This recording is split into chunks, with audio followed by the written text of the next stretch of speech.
오늘은 고린도후서 12장 9절 10절 말씀을 가지고 내 은혜가 내게 족하도다 이 같은 제목으로 말씀의 은혜를 나눕니다. 제목을 한번 크게 따라 주시기 바랍니다. 내 은혜가 내게 족하도다. 내 은혜가 내게 족하도다. 매년 8월 15일은 우리가 광복절로 맞이합니다. 올해는 광복 78주년 되는 해입니다. 1945년 8월 15일 일본의 식민 통치를 35년 동안 받고 있던 우리가 끝이 보이지 않는데 하나님의 은혜 가운데 이날 갑자기 해방받았습니다. 독립을 얻은 것입니다. 그런데 우리가 독립되고 나서 보니까 우리도 모르는 사이에 반만년 역사 전통에는 우리 대한민국을 소련하고 미국이 발짝 갈라놔가지고 북쪽은 공산주의가 남쪽은 민주주의가 지배하는 두 개의 국가를 이루게 됐습니다. 유엔에 등록되어 있는 193개의 나라 가운데 유일하게 분단되어 있는 나라가 우리 대한민국밖에 없습니다. 그러나 확실히 믿기는 하나님께서 하나님의 때에 우리 1천만 주님의 백성들의 눈물의 기도를 들으시고 시온산을 무너뜨리고 남북이 하나 되게 할 줄로 믿습니다. 남과 북이 서로 반대되는 이념체계 안에 있다 보니까 늘 갈등하고 다툽니다. 통일되고 나서도 북한에 저 사람들을 어떻게 변화시킬지 우리들의 숙제입니다. 예수 그리스도의 복음 외에는 그들을 변화시키는 길이 없는 것입니다. 78년 동안 우리 늘 크고 작은 문제로 북한과 갈등을 빚어왔습니다. 최근에는 자꾸 미사일을 쏘아 올리고 핵무기를 가지고 우리 국민들을 불안과 공포 속에 몰아넣고 있습니다. 그러나 아무리 핵무기를 많이 갖고 있다고 할지라도 아무리 미사일을 쏘아 올린다고 할지라도 하나님이 함께 하시는 나라는 절대로 그 어느 나라가 무너뜨릴 수가 없는 것입니다. 하나님이 우리를 지켜주시는 것입니다. 이렇게 남과 북이 갈등하고 또 우리 대한민국은 진보 보수 동과 서 가진 자 못 가진 자 서로 대립하고 갈등하는 그런 현실에 우리는 살고 있습니다. 그런데 실제로 우리가 부딪힌 문제는 우리 속에 있는 갈등과 고민과 문제들입니다. 우리들의 일생은 내 마음속에 있는 문제와 갈등하며 살아가는 일생인 것입니다. 가만 보면 우리들의 삶의 모든 문제 원인이 우리에게 있는 것을 알 수 있습니다. 어떤 사람은요 자기가 무시받았다고 막 기분 나빠하고 속상해하는 것을 봅니다. 어떤 사람은 누가 뒤에서 자기를 욕을 했다고 막 화를 내서 싸우자고 덤벼듭니다. 직접 그 사람의 얘기 들은 것도 아닌데 전에 듣고 나서 그걸 가지고 흥분하는 것입니다. 어떤 사람은 부인이 꼬박꼬박 말대답 한다고 폭력을 휘두르는 사람도 있습니다. 여기 그런 사람 한 사람도 없겠지만 저쪽 가면 몇 사람이 있어요. 이렇게 누구나 문제 속에 살고 있는데 이것이 다 내 속에 있는 나의 옛사람의 모습 속에서 나온 문제들인 것입니다. 가만 들여다보면 내 잠재의식 속에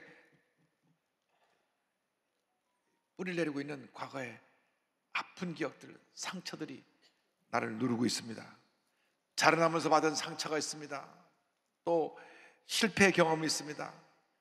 배신당한 경험이 있습니다. 복잡한 가정사를 통해서 자라나면서 마음속에 말할 수 없는 고통과 괴로움과 상처를 겪었던 것이 이렇게 잠재 있다가 어떤 문제가 생기면 그것이 폭발하는 것입니다. 이 시간 예수 그리스도 앞에 모든 마음의 상처, 과거의 절망, 실패, 고통과 괴로움의 문제를 다 내려놓으시기 바랍니다. 이 시간 그 누구도 우리의 과거의 상처를 채워줄 수 없습니다. 오직 예수님만이 어제나 오늘 영원토록 동일하신 예수님만이 우리의 마음의 상처를 치료하고 우리를 회복시켜 주는 것입니다. 시간한테 내려올 때 주의 영이 임하여서 우리 마음 가운데 진정한 기쁨과 평화를 가져다 주는 것입니다. 고린도서 3장 10절에 주는 영이시니 주의 영이 계신 것에는 자유가 있다고 말씀했습니다. 성령이 임하시면 우리 마음 가운데 자유가 임하게 되는 것입니다. 우리 예수님 말씀 참된 자유를 누리며 살아가야 될 것입니다. 절대로 과거의 상처, 나의 연약함, 핸디캡에 붙잡혀 살지 말고 모든 걸 다 내려놓고 가슴을 펴고 당당하게 믿음으로 전진해 나간 여러분 모두 되기를 바랍니다. 예수 믿고 하나님 자녀가 된 우리에게 주님께서 말씀하십니다. 내 은혜가 내게 족하도다. 할렐루야. 고린도서 12장 9절입니다. 나에게 이르시기를 내 은혜가 내게 족하도다. 이는 내 능력이 약한 데서 온전하여짐이라 하신지라. 위대한 종 사도 바울의 몸에 병이 있었습니다. 그 병이 무엇인지 정확하게 성경은 말하고 있지 않지만 이 병 때문에 그런 많은 고통을 겪었습니다. 사람들이 와서 비방합니다. 당신 하나님의 사자라고 그러면서 죽은 자도 고치고 많은 병을 고친다고 하면서 당신 병 하나 못 고쳐? 당신 진짜 선지자야? 뒤에서 참소하고 비방합니다. 그래서 하나님 기도했습니다. 하나님, 이 병을 고쳐주옵소서. 이 병을 고쳐주옵소서. 이 병을 고쳐주옵소서. 간절히 기도했지만 하나님의 병을 안 고쳐주셨습니다. 병을 안 고쳐주시고 그 다음 주신 말씀이 바로 이 말씀입니다. 내 은혜가 내게 족하다. 예수 그리스도의 은혜가 내게, 바울에게 족하다, 충분하다고 말씀하신 것입니다. 이 말씀 하나로 모든 문제가 해결될 것입니다. 내 은혜가 내게 족하도다. 내 은혜가 내게 족하도다. 여러분, 주님의 은혜 하나만 있으면 우리는 만사가 형통인 것입니다. 내가 물질이 많지 않아도, 먹을 것이 많지 않아도, 사회적으로 내가 높은 위치에 올라 있지 않아도 주님의 은혜 하나만 있으면, 주님의 은혜 가운데 우리는 가슴을 펴고 승리의 삶을 살아갈 수 있는 것입니다. 내 은혜가 내게 족하도다. 내 은혜가 내게 족하도다. 사도 바울이 달라진 것은 아무것도 없습니다. 몸에 병은 여전히 남아 있습니다. 그런데 주님이 주신 은혜로 말미암아 그가 하나님의 은혜를 깨닫게 되었습니다. 나는 아무것도 아닙니다. 모든 것이 주님의 은혜입니다. 이렇게 고백할 수 있게 된 것입니다. 주님의 은혜 하나만 있으면 모든 것이 다 형통한 것입니다. 여러분, 우리가 은혜가 떨어지니까 시험에 들고 상처받고 분노하고 다투는 거죠. 은혜만 충만하면 모든 것이 다 해결되는 것입니다. 오늘 주님의 은혜가 충만하길 주님으로 축원합니다. 사도 바울의 고백이 우리의 고백이 되길 바랍니다. 그리스도의 은혜가 내게 충만합니다. 주님 안에서 나는 만족합니다. 할렐루야. 그래서 우리는 은혜로 삽니다. 모든 것이 주님의 은혜 때문에 은혜로 삽니다. 주님의 은혜로 살 때 하나님께서 우리에게 능력을 보여주셔서 빌립보서 4장 13절에 축복이 임하는 것입니다. 내게 능력 주신 자 안에서, 예수 그리스도 안에서 내가 모든 것을 할 수 있느니라. 할렐루야. 내 중심으로만 살아갈 때 모든 문제가 생겨나게 됩니다. 사람들이 문제가 생기면 남 탓을 합니다. 내가 아버지를 잘못 만났어요. 우리 아버지가 늘 술 먹고 엄마 때렸어요. 그래서 내가 이렇게 오늘 이 모양 이 꼴이 되었습니다. 아버지가 술 먹고 내가 이렇게 된 거 무슨 상관이 있습니까? 난 나의 삶을 바로 걸어갔어야지. 아버지 탓하면 안 됩니다. 어머니가 날 평소에 돌봐주지 않아서 내가 이 모양 이 꼴이 됐습니다. 어떤 사람은 내가요 친구를 잘못 만나서 친구의 꼬임이 넘어가서 이 모양 이 꼴이 됐습니다. 또 어떤 사람은 제 남편을 잘못 만나서 천하의 못된 남편을 만나고 이렇게 됐습니다. 천하의 못된 아내를 만나서 이렇게 됐습니다. 제가 시부모를 잘못 만났어요. 장인 장모를 잘못 만났어요. 회사 사장을 잘못 만났어요. 직장 동료를 잘못 만났어요. 이런 문제가 생겼습니다. 여러분, 남 탓할 것이 아니라 다 내 탓인 것입니다. 평생 고아로 외롭게 살아도 자수성가해서 성공한 사람이 얼마나 많습니까? 그런데 우리가 왜 남 탓을 합니까?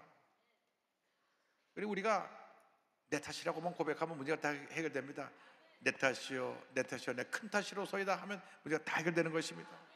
모든 문제의 원인이 나한테 있는 것입니다. 이 시간 이후로 절대 남을 탓하지 말고 모든 것이 나 때문입니다. 믿음으로 고백하며 살아가는 여러분 되기를 바랍니다. 사도 바울은 질병조차도 하나님의 은혜로 체험했습니다. 고린도서 12장 7절에 이와 같이 말씀합니다. 이는 나를 쳐서 너무 자만하지 않게 하려 하심이라. 내가 아픈 것도 교만하지 않게 하시려고 나에게 이 고통을 주신 것입니다. 내가 가는 데마다 교회를 세우고 수많은 사람이 내 설교들로 몰려오고 병을 고치고 하니까 우쭐해서 그만할까 봐 하나님께서 나에게 병을 주시고 나에게 고통을 주셨습니다. 주님 감사합니다. 내가 야단 맞아도 감사하고, 내가 여러 가지 어려운 일에도 감사하고, 내가 몸이 아파도 감사하고, 억울한 일을 당해도 감사하고, 감사할 때 하나님의 복이 임하는 것입니다. 은혜 받은 사람들은요, 은혜로 살아요. 가지가 아무것도 없어도 주님 은혜 하나만 있으면 다 되는 것입니다. 그래서 고백합니다. 예수님 한 분만으로 만족합니다. 예수님 한 분만으로 만족합니다. 여러분 마음 가운데 예수님 계시잖아요. 예수님 한 분으로 만족한 여러분 되기를 바랍니다. 그럼 예수님이 다 채워주세요. 개인의 문제, 가정의 문제, 생활의 문제, 자녀 문제, 직장 문제, 사업의 문제 주님께서 다 해결해 주십니다. 세상을 향한 우리의 귀가 닫히고, 세상을 향한 나의 눈이 닫히고, 주님을 향한 나의 귀가 열리고 우리 눈이 떠지게 되길 바랍니다. 세상에 주님 가져다 주는 음성은 우리를 염려하게 하고 걱정하게 하고 속상하게 하지만, 주님이 주시는 음성은 우리를 기쁘게 하고 감사하게 하고 은혜가 넘치게 합니다. 절대 긍정, 절대 감사로 무장해서 믿음으로 전진 해나가는 여러분 되기를 주님으로 축원합니다. 그렇게 될 때 그리스도의 능력이 우리에게 머물게 되는 것입니다. 성경은 그리스도의 능력이 내게 머물게 함이라고 성경 말씀합니다. 12장 9절에 그러므로 도리어 크게 기업함으로 나의 여러 악한 것들에 대하여 자랑하는 이는 그리스도의 능력이 내게 머물게 하려 함이라. 주님이 주시는 넘치는 은혜가 내게 머물러 있어야 됩니다. 이것이 진짜 은혜입니다. 찬송 있잖아요. 주 떠나가시면 내 생명 헛되네. 은혜가 떠나가면 다 끝나는 것입니다. 은혜가 떠나가면 시험 들고 속상해하고 분노하고 싸우고 모든 것이 은혜가 떠나서 오는 것입니다. 교회 다니다가 시험 드는 이유가 뭡니까? 은혜가 떠나서 그렇습니다. 교회 다니다가 교회 나온다 안 나온다 그러면서 문제를 일으키는 것이 왜 그렇습니까? 은혜가 떠나서 그렇습니다. 주여 주님의 은혜가 내게 머물러 있게 하여 주옵소서. 사도 바울은 주님의 은혜가 내게 머물러 있게 된 것을 감사했던 것입니다. 약한 것을 오히려 자랑했습니다. 내가 약하기 때문에 주님의 은혜가 내게 머물러 있다고 고백한 것입니다. 내가 혼자 잘해서 모든 것 다 내 마음대로 하면 주님의 도우심을 잘 간구하지 않아요. 세상에 재벌들이 예수 믿기 어려운 것은 가진 게 너무 많으니까 그 가진 것을 바라보다가 예수 믿기 힘든 것입니다. 그래서 워렌 버핏처럼 그 가진 것 절반을 하는 명목에서 내놓으면 더 복을 주실 텐데, 우리나라 가진 사람도 아직 내놓기가 좀 힘든 것 같아요. 여러분, 진정한 은혜는 내 자신을 비울 때 임하는 것입니다. 남이 볼 때는 아무것도 아닌 것인데 내가 보기에 스스로 자기의 약점에 붙잡혀 사는 사람들이 있습니다. 그리고 스스로 절망하고 좌절하는 사람이 있습니다. 여러분 가슴을 당당하게 펴고 나가시기 바랍니다. 하나님의 능력이 머물렀다는 사실을 잊지 않게 되기를 바랍니다. 수련회에서 그 집회를 했었는데, 우리 교회 중학생 한 학생이 끝나고 저를 찾아왔어요. 목사님, 제가 오늘 큰 은혜 받았습니다. 제가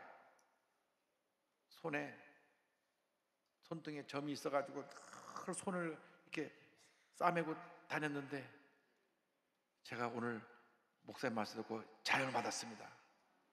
이렇게 보니까 보이지도 않아요. 조그만 점이 하나 있는데, 태평양에 조그만 섬같이 그냥 보이지도 않은 조그만 점인데 자기가 그걸 칭칭 갖고 다니니까 사람이 더 보는 거예요. 그 뭐가 있나고. 평생 안 보여서 이러고 다녔대. 여러분, 내가 보기엔 큰 문제 같지만 주님 보시기엔 아무것도 아니에요. 그래서 어디 있냐고 하니까 요만한 점이 하나 있어요. 근데 그러다가 평생 이게 속을 이렇게 둘러서 이러고 다녔대. 이러고 평생도 그거한테 한 번도 안 보였답니다. 여러분, 예수 믿고 난 다음 여러분에게는 더 이상 핸디캡이 없습니다. 여러분, 위대한 하나님의 사람들입니다. 그래서 제가 그 학생한테 그랬어요. 하나님 너를 사랑한다고 점 찍어 놓은 거야. 그거 아무것도 아니에요. 여러분, 예수만서 가슴을 펴십시오. 이제는 여러분이 갖고 있는 모든 열등의식에서 벗어나시기 바랍니다. 내가 불안한 어린 시절을 보냈다. 그 어린 시절이 지금 나오면 무슨 상관있어요? 지금 내가 이렇게 멋있게 여기 와서 이렇게 있는데, 내가 사람들이 나를 무시했다. 사람들이 무시하는 게 중요한 것이 아닙니다. 우리 주님이 여러분을 너무나 사랑하고 계시기 때문에 이전의 모든 상처, 실패, 절망은 지나간 것입니다. 고린도서 5장 10절에 말씀합니다. 그런즉 누구든지 그리스도 안에 있으면 새로운 피조물이라 이전 것은 지나갔으니 보라 새 것이 되었도다. 여러분, 주님의 새로운 피조물이 된 것입니다. 그러므로 주님께서 우리에게 이 모든 옛사람 모습을 다 버리기 하시기 위해서 우리에게 자유를 주셨기 때문에 이제는 이러한 과거의 노예가 되지 말고 다 벗어버리고 참된 자유를 누리며 살아가는 여러분 모두가 되기를 바랍니다. 갈라디아서 5장 1절입니다. 그래서 우리를 자유롭게 하려고 자유를 줬으니 그러므로 굳건하게 서서 다시는 종의 멍에를 매지 말라. 과거에 나를 괴롭히던 절망의 종이 되지 말고, 과거의 상처의 종이 되지 말고, 실패의 종이 되지 말고, 이제는 가슴을 펴고 보라 새 것이 되었도다. 새롭게 변화된 자신의 모습을 바라보면서 믿음으로 전진해 나가시기를 주님의 이름으로 축원합니다.